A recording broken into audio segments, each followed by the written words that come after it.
కథానాయకుడు తాతగారి character play చేస్తూ ఉన్నప్పుడు ఆయన లాగా మీరు రెడీ అయినప్పుడు మీ ఇన్నర్ ఫీలింగ్ ఎలా ఉండింది అసలు? ఎందుకంటే తాతగారితో మీకు చాలా ఎక్కువ సాన్నిహిత్యం ఉన్న వ్యక్తి మీరు ఒక్కరే. ఇప్పుడు ఆ ఇంట్లో మీరు ఉంటున్నారు, ఎలా అనిపించింది ఆయన రోల్ ప్లే చేస్తున్నప్పుడు? నిజం చెప్పనా అండి, అసలు ఏమీ అనిపించలేదు. అదేంటండి? నిజంగా. ఎందుకంటే అనిపించుంటే నేను చేయడం కష్టమయ్యేది. మీరు నమ్మరు, నేను ఇప్పటి వరకు మనం చూడాల సినిమా. ఎందుకని? నాకు బాధగా ఉంటుంది, ఎందుకంటే ఆయన అలా సెకండ్ హాఫ్లో అలా చూడటం అని చెప్పి నేను ఇంకా ఇప్పటి వరకు మనం చూడాల.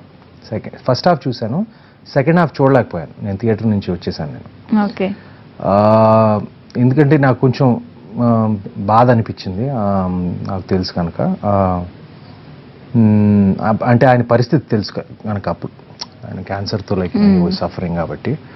బట్ నా అడ్వాంటేజ్ అండ్ డిసడ్వాంటేజ్ ఏంటంటే నేను ఆ పాత్ర చేసినప్పుడు ఒక్కసారి కూడా నేను తాతను తలుచుకోలేదు.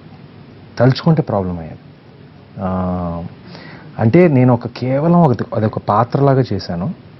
నాకు తెలుసు, నాకు ఆయన మేనరిజమ్స్, ఆయన పోలికలు ఉన్నాయని నాకు తెలుసు, ఆయన మేనరిజమ్స్ నాకు ఉన్నాయని తెలుసు.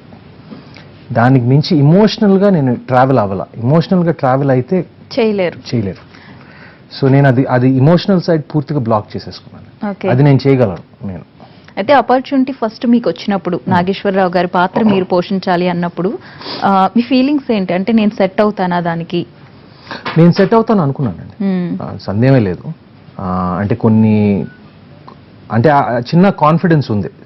ఎందుకంటే నాకు చిన్నప్పటి నుంచి అందరూ చెప్తా వచ్చారండి, తాతలాగా ఉంటాను. మా ఫ్యామిలీలో అందరికన్నా నాకే పోలికలు వచ్చినాయని ఇప్పుడు చిన్నప్పటి నుంచి వింటానే ఉన్నాను నేను. సో ఎక్కడో ఉంటాయని నాకు తెలుసు.